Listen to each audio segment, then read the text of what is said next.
सीताराम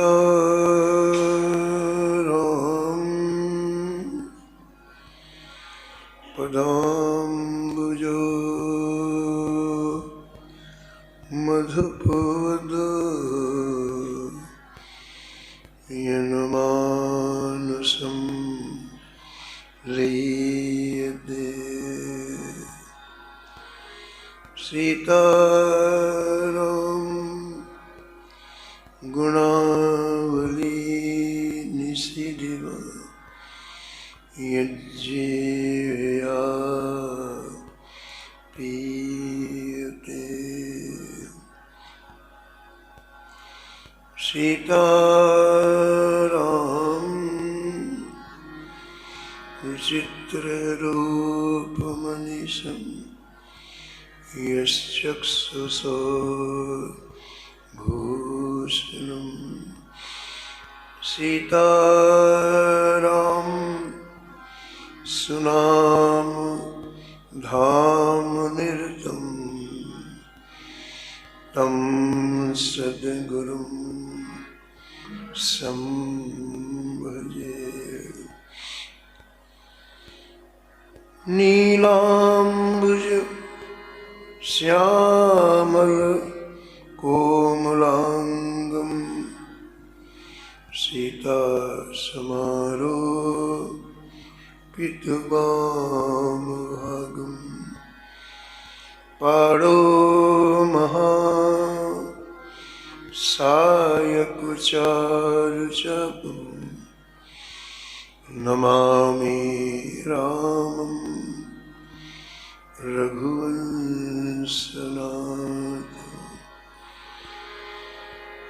यत्र यत्र रघुनाथ कीर्तनं तत्र तत्र कृतमस्तकाञ्जलिं। बाष्पवारि परिपूर्णलोचनं मारुतिं नमत राक्षसान्तकम्। वाञ्छाकल्पतरुभ्यश्च कृपासिन्धुभ्य एव च पतितानां पावनेभ्यो श्रीवैष्णवेभ्यो नमो नमः। भक्ति भगवन्त गुरु चतुर्नाम वपु एक। इनके पद वंदन किए नासक विघ्न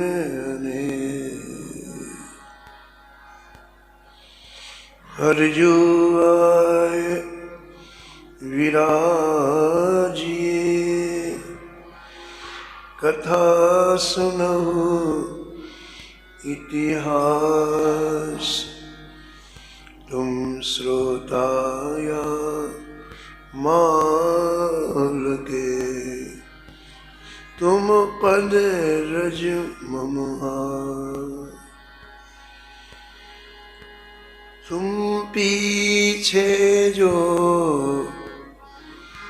और है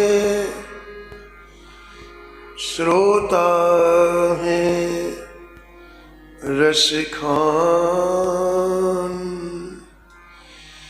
इनके सकल मनोरथ पूरवहु श्री भगवान।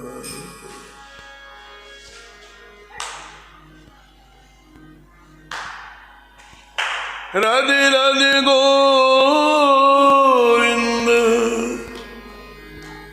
गोविंद राधे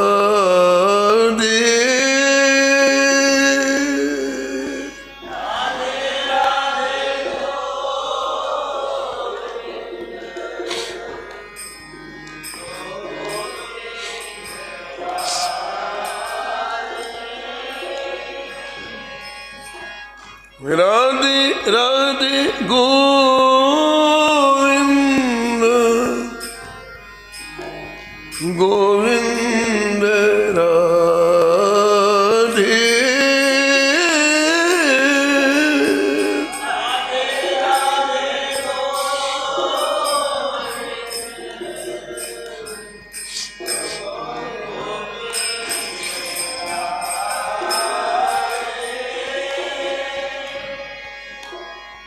राधे राधे गोविंद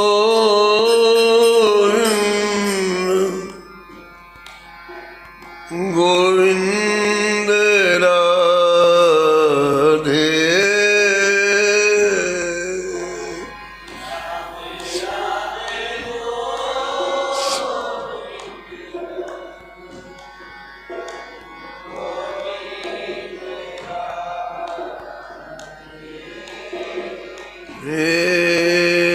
राधे राधे गोविंद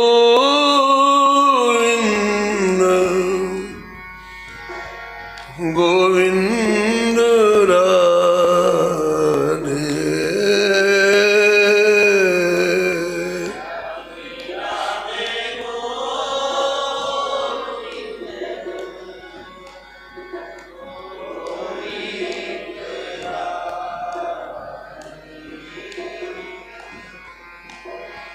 गोविंद राधे बोलो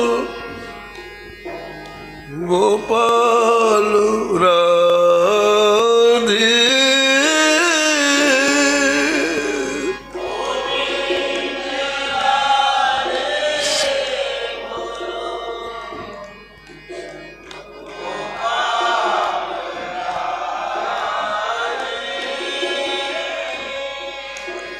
गोविंद राधे बोलो गोपाल राधे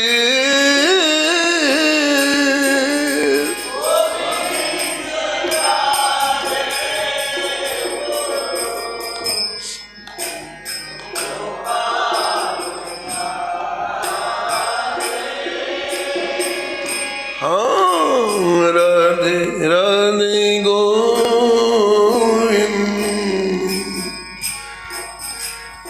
गोविंद राधे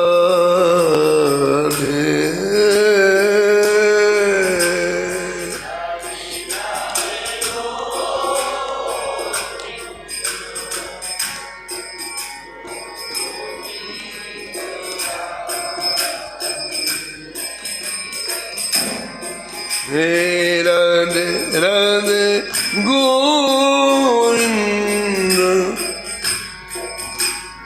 गोविंद राधे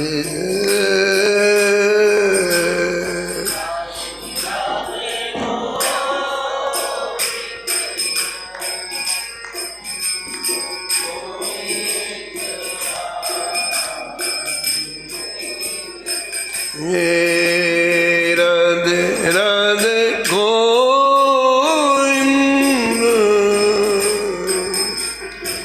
गोविंद राधे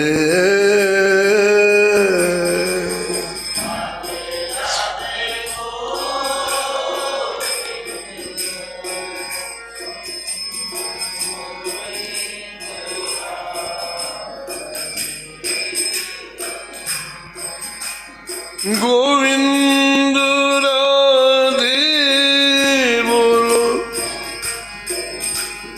गोपाल राधे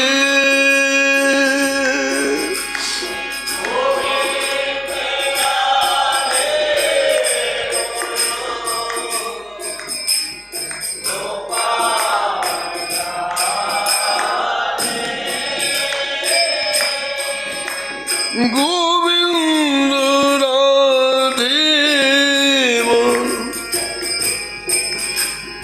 गोपाल राधे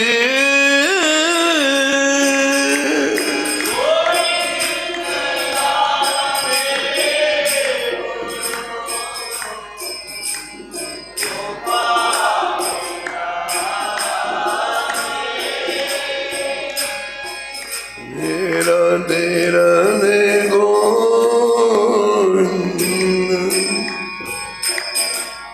गोविंद राधे।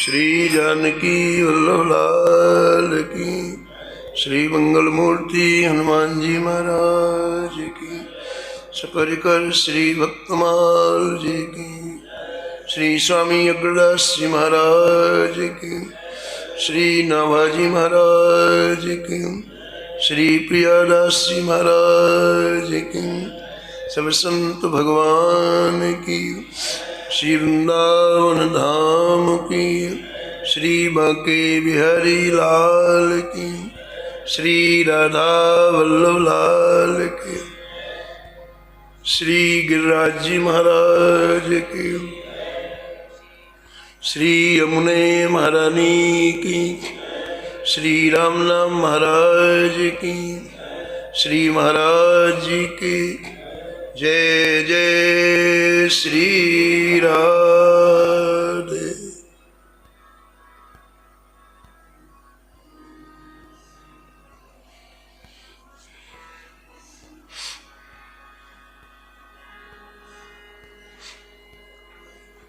जय देव कवि नृप चक्रवई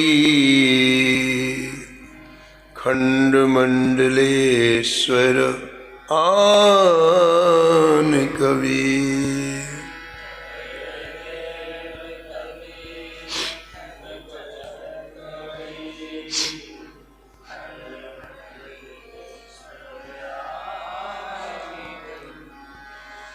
प्रचुर भयो त्यों लोक गीत गोविंद उजागर।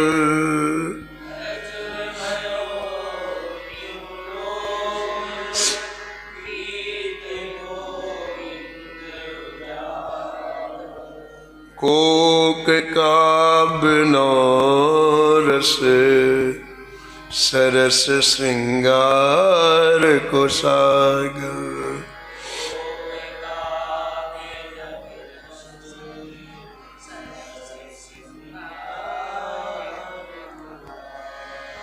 अष्टपदी अभ्यास करे तेहि बुद्धि बढ़ावे।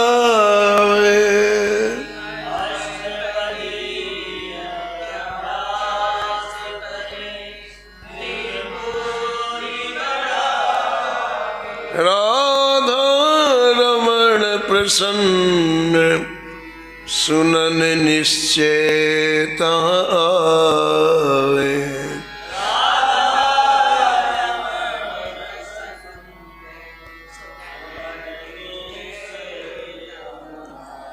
संत सरोरुह खंड को पद्मापति पत जनक रवि। संत सरोरुह खंड पद्मापति सुख जनक रवि। जय देव कवि नृप चक्रवई खंड मंडलेश्वर आन कवि।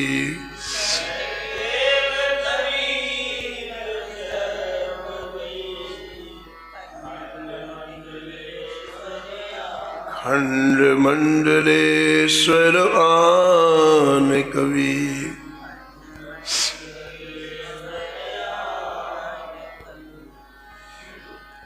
प्रातः स्मरणीय परम वंदनीय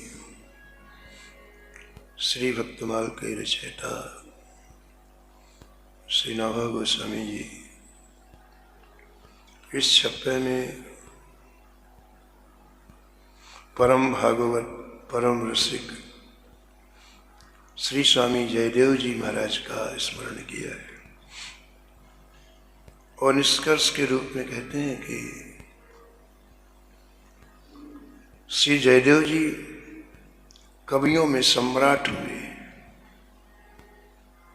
और बाकी कवि छोटे छोटे मंडलेश्वर हुए। यानी आपकी रचना इतनी श्रेष्ठ जिसको सुनने के लिए राधा रमन दौड़ करके आते हैं। राधा रमन प्रसन्न सुनन निश्चयतः आवे। जीवन का वही क्रम श्रेष्ठ है जो ठाकुर जी की सेवा में लग जाए, चाहे वो विद्या हो, चाहे बल हो, चाहे वो हमारे जीवन में कोई गुण हो, धन हो, हमारी क्षमताएं हो, लेकिन जो चीज ठाकुर जी किससे जुड़ जाए, ठाकुर जी की सेवा में लग जाए, वो शाश्वत हो जाती है। और वही चीज जो संसार की तरफ लगती है तो वह बिना परिणाम दिए ही चली जाती है, नश्वर होती है। उसकी कोई गणना संतों की सभा में नहीं की जाती है। इन महापुरुषों में जो भी दिव्य गुण थे, उन गुणों को इन्होंने ठाकुर जी में लगाया, ठाकुर जी में विनियोग किया। इसलिए आज हम सब बैठ करके श्री धाम वृंदावन में उनका परम पावन चरित्र सुन रहे हैं। संसार में कितने बड़े बड़े लोग आए, बड़े बड़े राजा आए, महाराजा आए, चक्रवर्ती सम्राट आए, कोई नहीं पूछता, सब चले गए। समय की सीमा में सब चले गए, आज कोई नहीं पूछता। करोड़ों अरबों बड़े बड़े यहाँ सम्राट आए, लेकिन कोई पूछता उनको? किसी को याद है क्या? नहीं है। सब काल के गाल में समा गए। लेकिन जिन्होंने अपना जीवन ठाकुर जी को समर्पित कर दिया, जिन्होंने इस जीवन से श्री ठाकुर जी के नाम रूप लीला धाम का आस्वादन किया, आज हम लोग उनका चरित्र गाते हैं। वो अमर हो गए, वो काल की सीमा के बाहर चले गए। तो अनेक कवि हुए जिन्होंने बड़े बड़े राजा महाराजाओं का यशोगान किया अपनी विद्या से। उनका महत्व श्री जयदेव जी के सामने कुछ भी नहीं है, क्योंकि श्री जयदेव जी ने जो रचना की वो राधा रमण के लिए की, राधा माधव के लिए की, ऐसा ग्रंथकार कहना चाहते हैं। पूर्व क्रम में आपने सुना था कि ये गीत गोविंद श्री ठाकुर जी की प्रेरणा से श्री जयदेव जी ने रचना की। और कैसे की?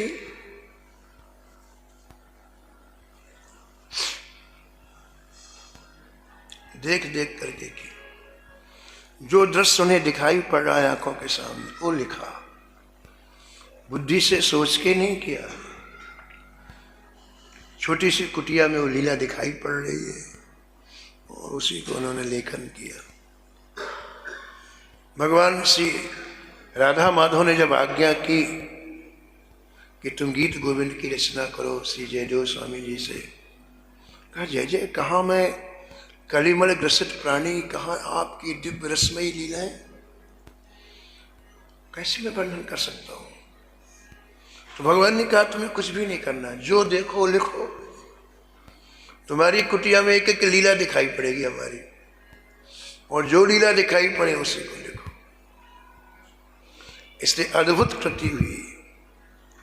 श्री जयदेव जी के द्वारा रचित गीत गोविंद अद्भुत हुआ।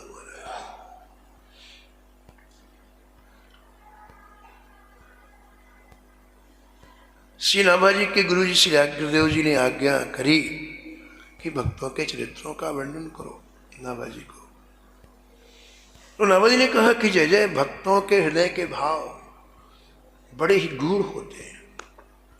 भक्त अपनी चीज को छिपा के रखते हैं। संसारी व्यक्ति हल्का होता है, कोई सफलता मिल जाए तो 10 जगह बोलने जाएगा, किसी चीज की उपलब्धि हो जाए तो लोगों को बताता फिरेगा। ये हल्केपन की निशानी है। संतों को कितनी बड़ी बड़ी उपलब्धियां मिलती हैं, कैसे चुपचाप रहते हैं। भगवान की दिव्य लीलाओं का रोज दर्शन होता है, लेकिन कैसे रहते हैं? दीनहीन रहते हैं, यानी उनके हृदय के भावों को कोई पढ़ नहीं सकता है। तो कैसे लिखो चरित्र में भक्तों का?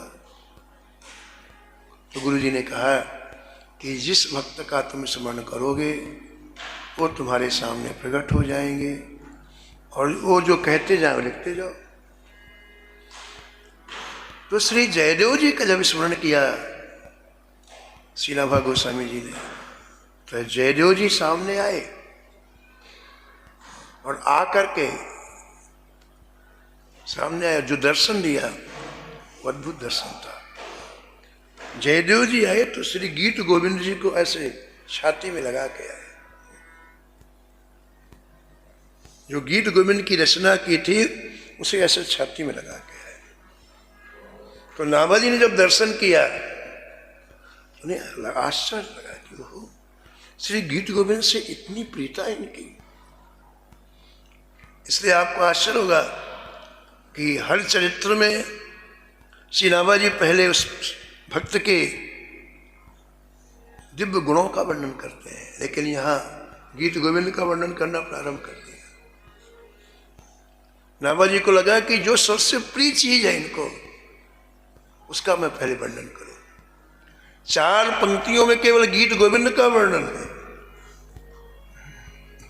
और 2 पंक्तियों में जयदेव जी का चरित्र है। छप्पे में 6 पंक्तियां होती हैं। तो गीत गोविंद इनको इतना प्रिय है, तो यदि मैं गीत गोविंद की महिमा का वर्णन करूंगा तो जयदेव जी को बड़ी खुशी होगी। जैसे किसी पिता के सामने उसके बेटे की प्रशंसा करो तो पिता अपने आप खुश हो जाता है, उसकी माता अपने आप खुश हो जाती है। ऐसी रचनाएं इन महापुरुषों को प्राणव प्रिय हैं, क्योंकि उन्होंने खुद नहीं लिखी, स्वयं ठाकुर जी ने लिखवाई। केवल जयदेव जी की बात नहीं, जिन्होंने ये दिव्य ग्रंथ लिखे हैं सब में यही हाल है। गोस्वामी तुलसीदास जी का स्मरण किया श्री नाभाजी, तो तुलसीदास जी प्रकट हुए श्री रामचरित मानस को हृदय में लगाए हुए ऐसे। और यहां भी यही क्रम है। श्री रामचरित मानस इतनी प्रिय तुलसीदास जी को, ऐसा देख करके श्री नाभाजी ने रामचरित मानस का वर्णन प्रारंभ कर दिया। तुलसीदास जी का चरित्र शुरुआत नहीं की, लिखना चाहिए तुलसीदास जी का चरित्र, उनके दिव्य गुणों की महिमा, लेकिन नहीं, आपने रामायण की महिमा लिखना प्रारंभ कर दिया।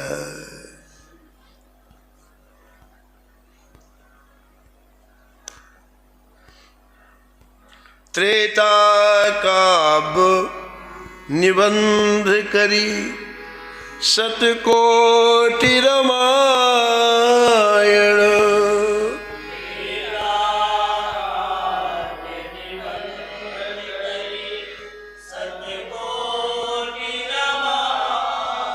एक अक्षर उद्धरे ब्रह्म हत्यादि परायण। एक ब्रह्म हत्यादि परायण। रामायण की महिमा का वर्णन करना प्रारंभ कर दिया नाभाजी ने। क्यों? क्योंकि तुलसीदास जी को रामायण अति प्रिय है, प्राणों के समान। और सुनो आप, जब श्री बिल्वमंगल जी का स्मरण किया नाभा गोस्वामी जी ने, तो बिल्वमंगल जी प्रकट हुए। उन्होंने बड़ा सुंदर ग्रंथ लिखा श्री कृष्ण करणामृत, जो श्री कृष्ण चैतन्य महाप्रभु जी को बहुत प्रिय था। जगन्नाथपुरी में अंतिम में जब गंभीरा में महाप्रभु जी थे तो केवल कृष्ण करणामृत ही सुनते थे, बहुत प्रिय था। राय रामानंद जी कृष्ण करणामृत सुनाते। तो बिल्वमंगल जी जब प्रकट हुए तो ऐसा कृष्ण करणामृत हृदय में लगाए हुए प्रकट हुए। तो नाभाजी ने बिल्वमंगल जी का चरित्र पहले नहीं लिखा है, पहले कृष्ण करणामृत ग्रंथ की महिमा का वर्णन किया। करुणामृत सुकवित युक्त अनुचिष्ट उचारी करुणामृत सुकवित युक्त अनुचिष्ट उचार रसिक जनन जीवन रसिक जनन जीवन हृदय हारावलधारी हृदय हारा। रामाजी महाराज कहते हैं रसिक जन इसे प्राणों के समान लगते हैं, उनके जीवन का हार है।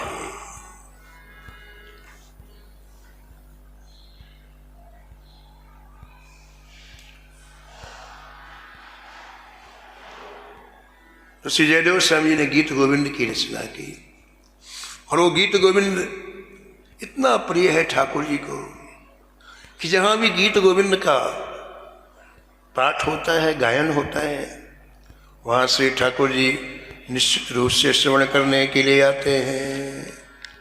राधा रमण प्रसन्न सुनन निश्चय तहाँ आए।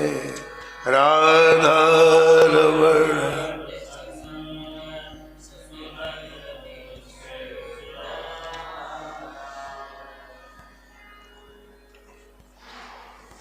भक्तमाल के टीकाकार श्री प्रियदास जी महाराज श्री जयदेव स्वामी का परिचय देते हैं। किंदु बिल्व ग्रामता में भयो कविराज राज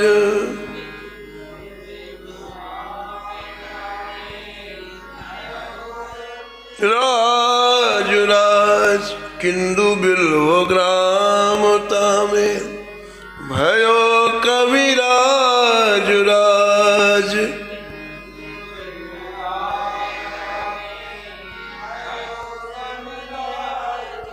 भरो रस राज किए मन मन चाखिए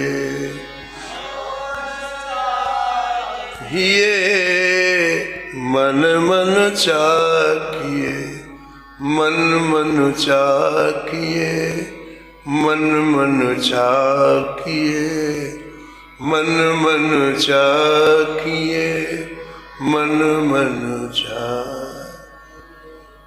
श्री जयदेव जी के पिता का नाम था भोजदेव और इनकी माँ का नाम था बामा देवी। माघ महीने के शुक्ल पक्ष की वसंत पंचमी मकर संक्रांति के दिन अवजित मुहूर्त में मध्याह्न काल में साक्षात श्री जगन्नाथ भगवान ही भोजदेव की पत्नी बामा देवी की कोख से श्री जयदेव जी के रूप में प्रकट हुए। बाल्यावस्था में आपके माता पिता परलोक से धार गए, छोटी ही आयु में यानी 3-4 वर्ष की आयु में इस बालक ने अपनी आंखों से संसार की असारता देखी, नश्वरता देखी। इस संसार में कोई भी चीज टिकाऊ नहीं है, सब काल के अधीन है, हर चीज बदलती रहती है। अतः इस छोटी आयु में इन्होंने अपने चित्त को संसार से खींच लिया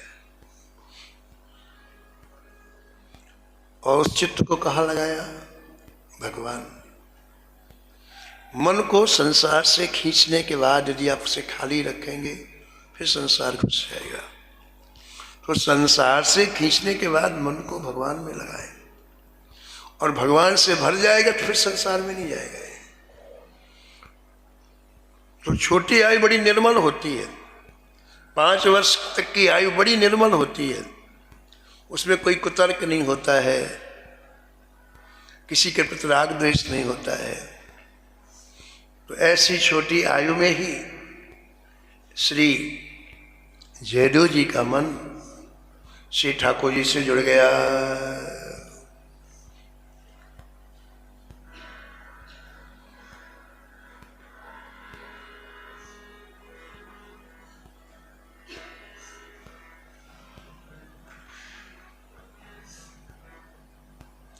पायो नाम चारु चिंतामणि, पायो नाम और करते ना खसई हो, और करते श्याम रूप सुचि रुचिर कसोटी,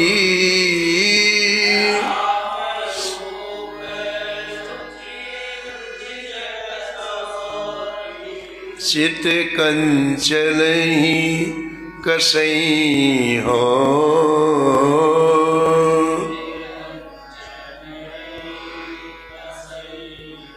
अबलो न सानी अबलो न सही हो, अबलो न सानी अबलो न सही। जयदेव जी छोटी आयु में सोच रहे हैं कि ऐसी जैसे माता पिता का जीवन गया मेरा भी चला जाए, कल चला जाए। मेरी आंखों के सामने तो माता पिता की मृत्यु हुई है, तो मेरा भी जीवन चला गया तो खाली जाऊंगा। तो अब गलती ना करूं, अब मैं अपने समय को व्यर्थ नहीं खोऊं। इसलिए कहते हैं कि अब मैं श्री ठाकुर जी के नाम को मुख से नहीं जाने दूंगा, हृदय से नहीं जाने दूंगा। पूरा चित्त ठाकुर जी में लगा दिया। भजन का एक माहौल होता है। जैसे फसल, गेहूं, चना, इसका एक सीजन होता है, मौसम होता है। जिस फसल में गेहूं की बुवाई होती है, अगर उस महीने में आप नहीं बोगे तो फिर गेहूं नहीं होगा। धान जिससे चावल बनता है, धान भी यदि आपको खेत में बुवाई करना है तो उसका एक सीजन होता है, उसी महीने में आपको बुवाई करनी पड़ेगी। ऐसे भजन का एक माहौल होता है जिसमें भजन होता है, और भगवान जिसके ऊपर कृपा करते हैं उसे वो माहौल देते हैं।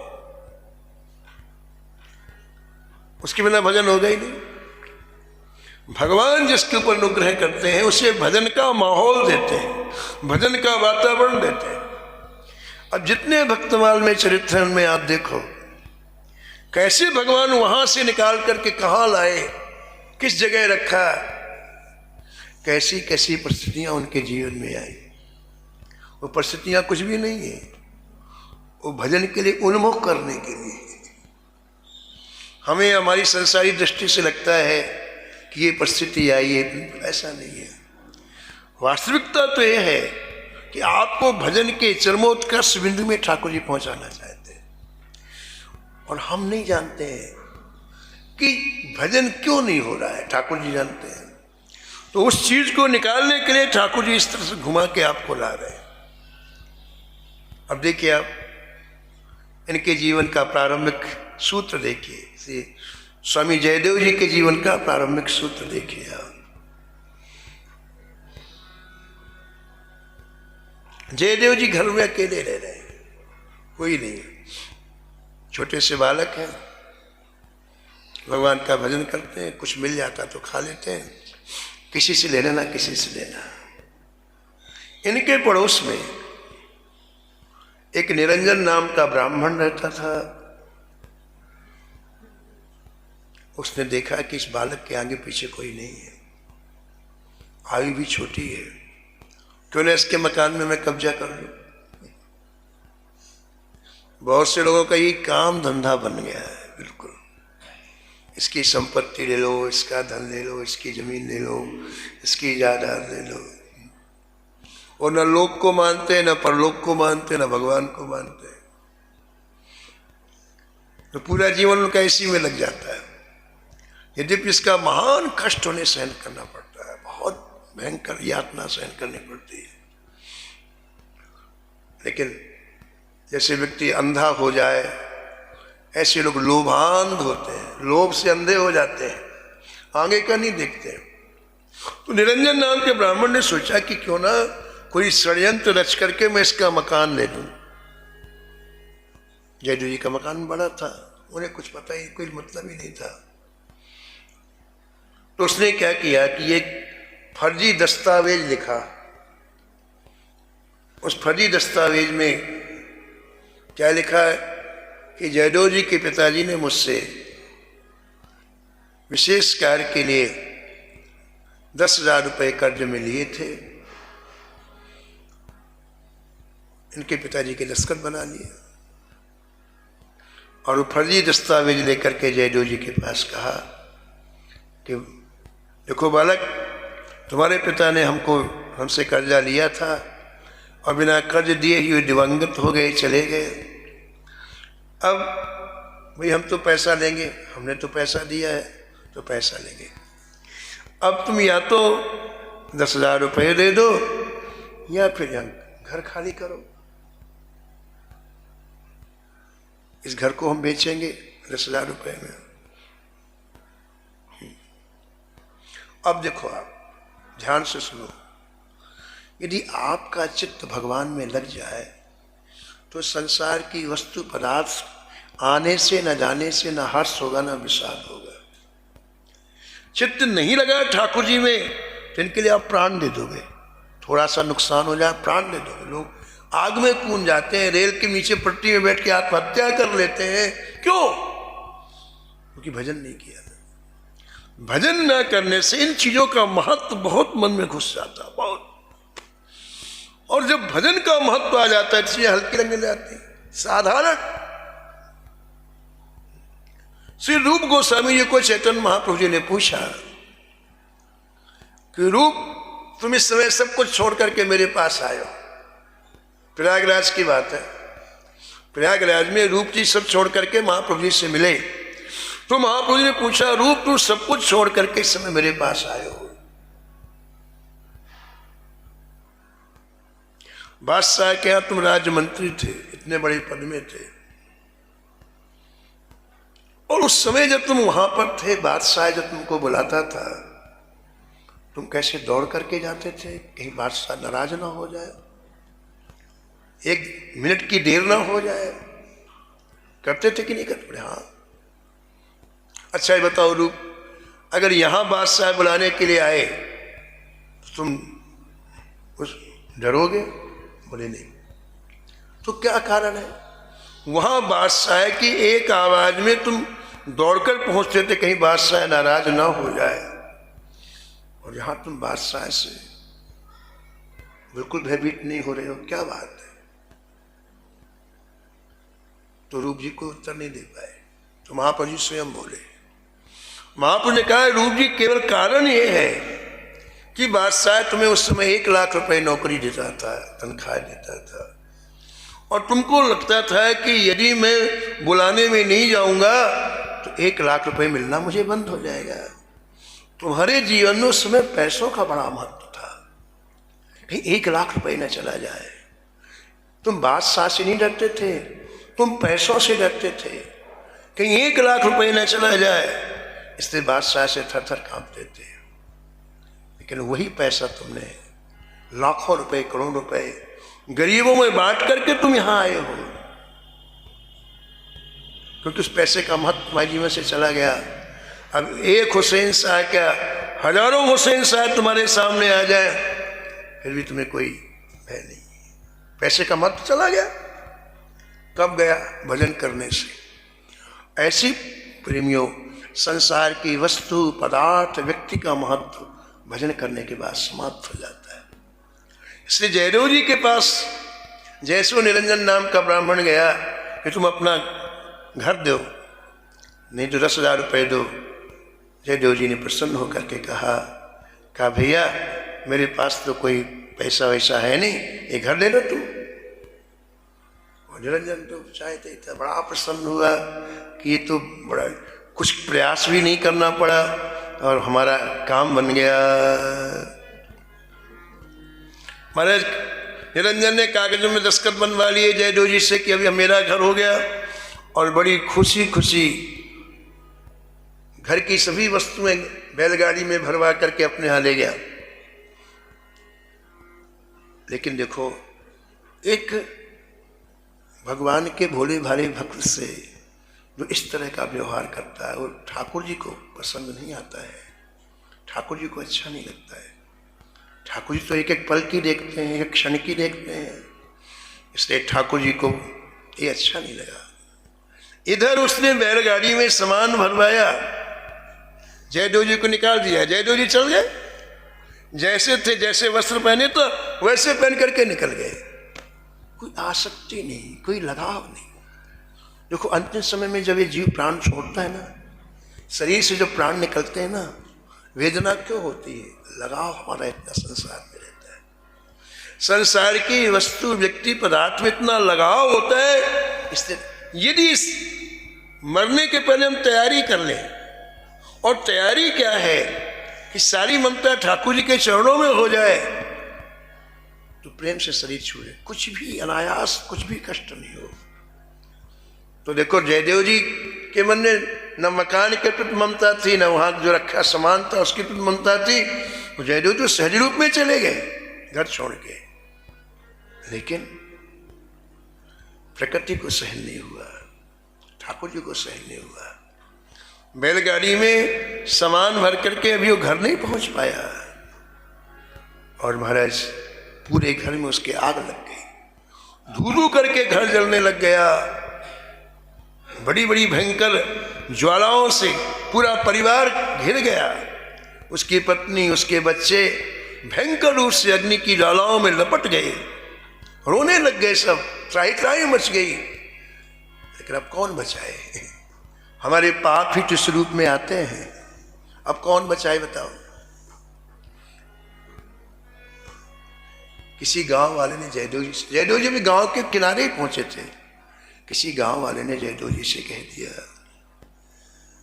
कि महाराज वो निरंजन नाम का आपका जो पड़ोसी ब्राह्मण है ना, उसके घर में आग लग गई है। इतना सुनते ही जयदेव जी जो जा रहे थे लौट करके आए, और आ करके उन ज्वालाओं के अंदर प्रवेश करके उसके बच्चों को निकाला। छोटे छोटे बच्चे चिल्ला रहे थे आग में, उनके बच्चों को बाहर निकाला। कहते कि जयदेव जी जैसे आग में घुसे, अग्निदेव शांत हो गए। जयदेव जी कौन है? परम भागवत है। ऐसे परम भागवत का दर्शन करके अग्निदेव बिल्कुल शांत हो गए। लोगों ने ये दृश्य अपनी आंखों से प्रत्यक्ष देखा, और वो जिसने षड्यंत्र किया था, वो निरंजन नाम का ब्राह्मण, आज अपने कुकृत्य पर पश्चाताप करने लगा। इतनी बड़ी घटना उसकी आंखों के सामने हुई, उसने दौड़ करके चरण पकड़ लिए श्री जयदेव जी के, क्षमा मांगने लगा। कहा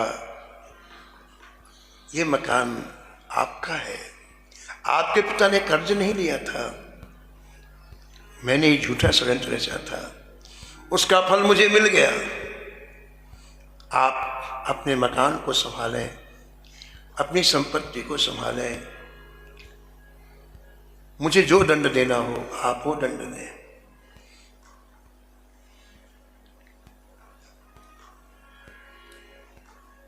जयदेव जी ने कहा भैया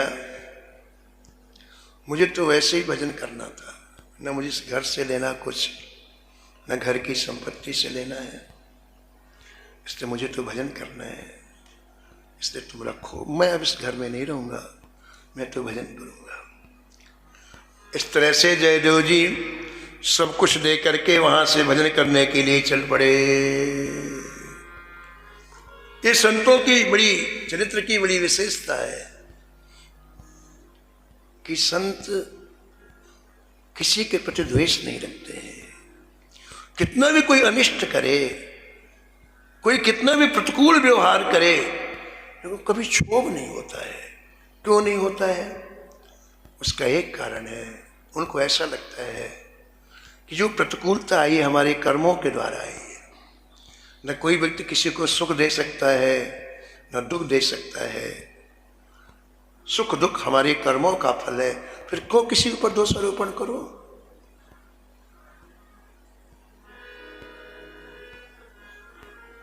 कर्म प्रधान विश्व रची राखा करम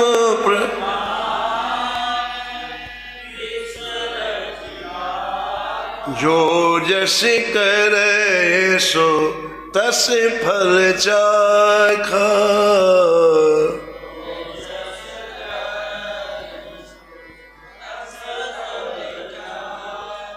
श्री जयदेव स्वामी जी ऐसा विचार करके मतलब जन्मभूमि को छोड़ करके और आप सीधे मुझे भजन करना है ऐसा संकल्प कर करके वहाँ से चले।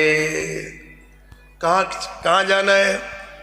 बोले अब मैं श्री जगन्नाथपुरी जाऊँगा और पुरी जा कर के भगवान का भजन करूँगा। इस तरह से महाराज आप श्री कृष्ण रूपी प्रेम धन प्राप्त करने के लिए चले।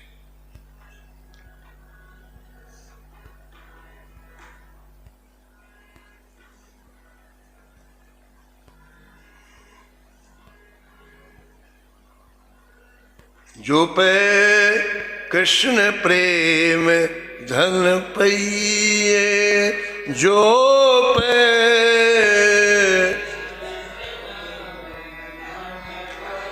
ये जो पे कृष्ण प्रेम धन पइए, जो पे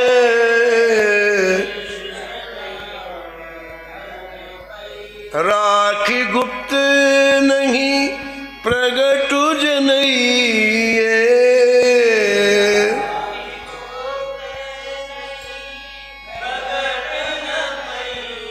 कृष्ण प्रेम धन पइए, जो पे कृष्ण प्रेम, कृष्ण प्रेम धन पाए के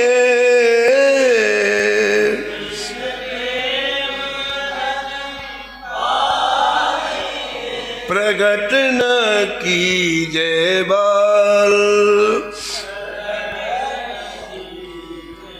राखिए उरियो गोय के,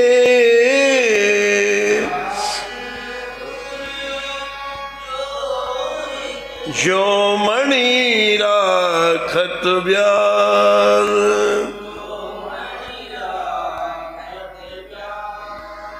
आप इस तरह से कृष्ण प्रेम धन की प्राप्ति के लिए श्री जयदेव जी सर्वस्व का परित्याग करके पुरी के लिए प्रस्थान किया। कहते हैं कि भूख प्यास सब भूल गया, चलते रहे, कहीं विश्राम नहीं किया। आपको एक बड़ी जोर की प्यास लगी है। उस समय श्री जगन्नाथ भगवान ने ही आपको दूध पिलाया है। आपको एक जगह भयंकर भूख लगी है, श्री जगन्नाथ भगवान ने आपको दूध पिलाया है, जल पिलाया है, दूध पिलाया है। और जब व्यक्ति भगवान के आश्रय पर निकलता है तो उसे भगवत कृपा का अनुभव, भगवत पर अनुभव होता है। भगवान कैसी कृपा करते हैं, कैसी संभाल करते हैं, इस तरह का अनुभव उसको होता है। आप पुरी पहुँचे हैं। श्री जगन्नाथपुरी पहुँच करके सबसे पहले आपने समुद्र स्नान किया। इसके बाद श्री जगन्नाथ भगवान का आपने दर्शन किया। जगन्नाथ स्वामी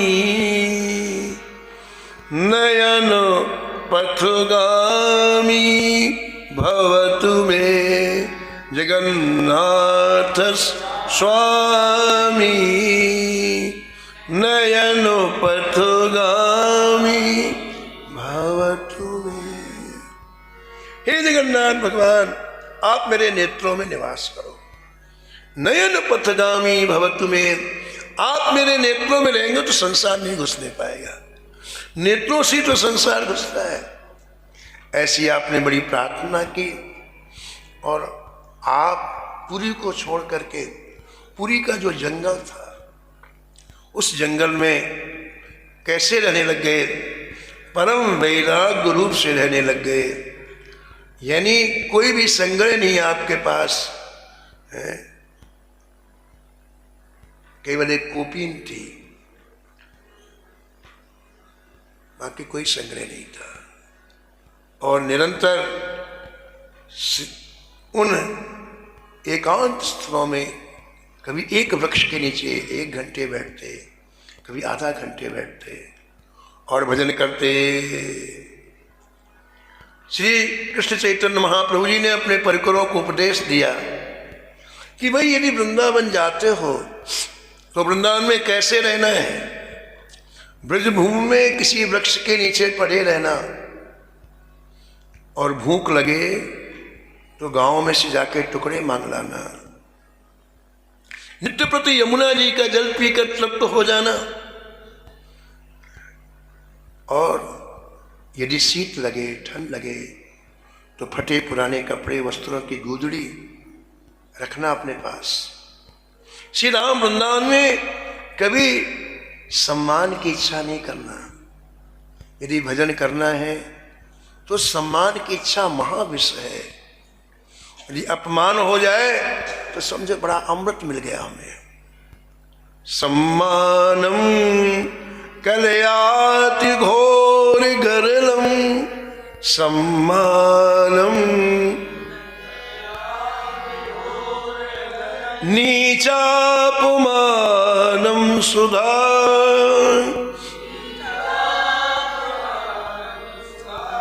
श्री राधा मुरलीधरो भज सखे, श्री राधा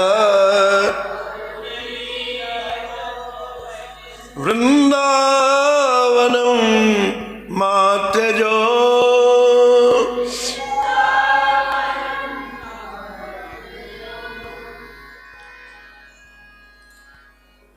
सम्मान को महाविष मानो, अपमान को अमृत मानो। केवल चित्त को भजन में लगाओ, चित्त को विभक्त मत करो, नहीं चिपक जाएगा।